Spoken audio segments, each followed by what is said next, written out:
আগামী জুনে ডেমোক্রেটিক প্রাইমারিতে লড়াই করবেন না বলে জানিয়েছেন new York city mayor Eric Adams. বৃহস্পতিবার এক ভিডিও বার্তায় তিনি জানান, স্বতন্ত্র প্রার্থী হিসেবে তিনি পুনরায় নির্বাচন করবেন। অ্যাডামস বিশ্বাস করেন, সত্যিকার অর্থে স্বতন্ত্র নেতৃত্ব নিউ ইয়র্কের জন্য আরও ভালোভাবে সেবা দিতে পারবে।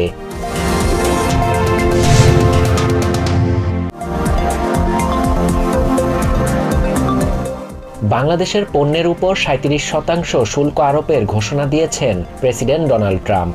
এ কারণে বাংলাদেশের রপ্তানি পণ্যের উপর নেতিবাচক প্রভাব পড়বে বলে আশঙ্কা করছেন অর্থনৈতিক বিশ্লেষকরা। তারা মনে করছেন এর ফলে ওষুধ পণ্য আমেরিকায় আমদানি বন্ধ হয়ে যেতে পারে।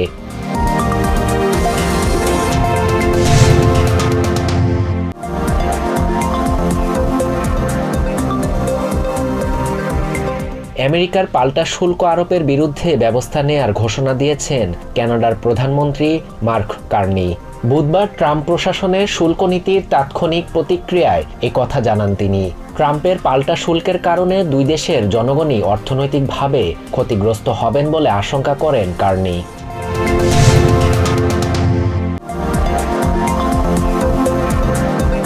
নানা আলোচনা সমালোচনার মুখে অবশেষে প্রত্যাহার করা হলো নিউ ইয়র্ক সিটির মেয়র এরিক অ্যাডামসের বিরুদ্ধে ফেডারেল দুর্নীতি মামলা।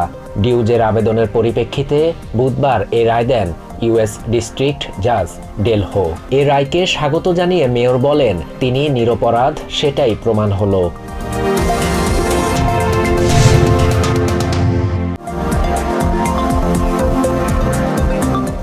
প্রচলিত ব্যবস্থায় বিশ্বে পরিবর্তন আনা সম্ভব নয়। পরিবর্তন আনতে চাইলে পদ্ধতি বদলাতে হবে বলে মন্তব্য করেছেন প্রধান উপদেষ্টা ডক্টর মোহাম্মদ ইউনূস। বৃহস্পতিবার থাইল্যান্ডে বিমস্টেক ইয়াং জেন ফোরামের কনফারেন্সে প্রধান অতিথির বক্তব্যে এই কথা বলেন সরকার প্রধান।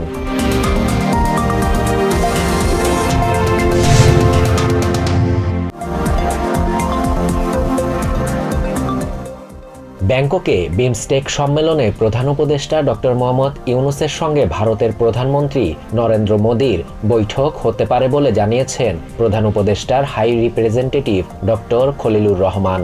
রাজধানীর বেইলি রোডের ফরেন সার্ভিস একাডেমিতে আয়োজিত এক প্রেস ব্রিফিংয়ে একথা বলেন তিনি।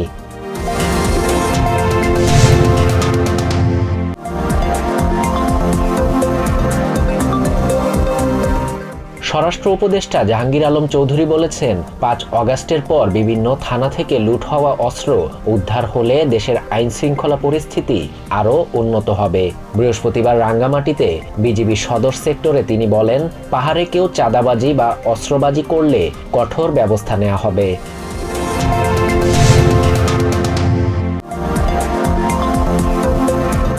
আমেরিকার সঙ্গে বাংলাদেশের সম্পর্ক আগামী দিনগুলোতে আরও সুদৃঢ় হবে বলে আশাবাদ ব্যক্ত করেন প্রধান উপদেষ্টার প্রেস সচিব শফিকুল আলম। প্রেস সচিব বলেন, আমেরিকা বাংলাদেশের ঘনিষ্ঠ বন্ধু এবং বৃহৎ রপ্তানি গন্তব্য। বৃহস্পতিবার থাইল্যান্ডে বিমস্টেক সম্মেলনের ফাঁকে সাংবাদিকদের এসব কথা বলেন শফিকুল আলম।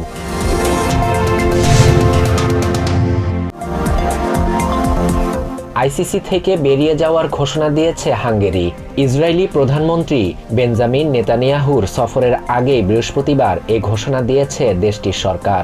গাজায় মানবতা বিরোধী অপরাধ ও যুদ্ধাপরাধের অভিযোগে নেতানিয়াহুর বিরুদ্ধে গ্রেফতারি পরোয়ানা জারি করেছে আইসিসি। সেই পরোয়ানাকে উপেক্ষা করে হাঙ্গেরিতে সফর করছেন নেতানিয়াহু। বিশ্ব ফুটবলের নিয়ন্ত্রক সংস্থা ফিফা বৃহস্পতিবার পুরুষ ফুটবল দলের র্যাঙ্কিং প্রকাশ করেছে, যেখানে বিশ্ব চ্যাম্পিয়ন আর্জেন্টিনা যথারীতি ১ নম্বর স্থান সুসংহত রেখেছে।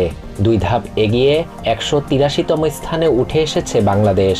সম্প্রতি তাদের সঙ্গে ম্যাচ খেলা ভারত ২ ধাপ পিছিয়ে এখন ১২৭তম অবস্থানে।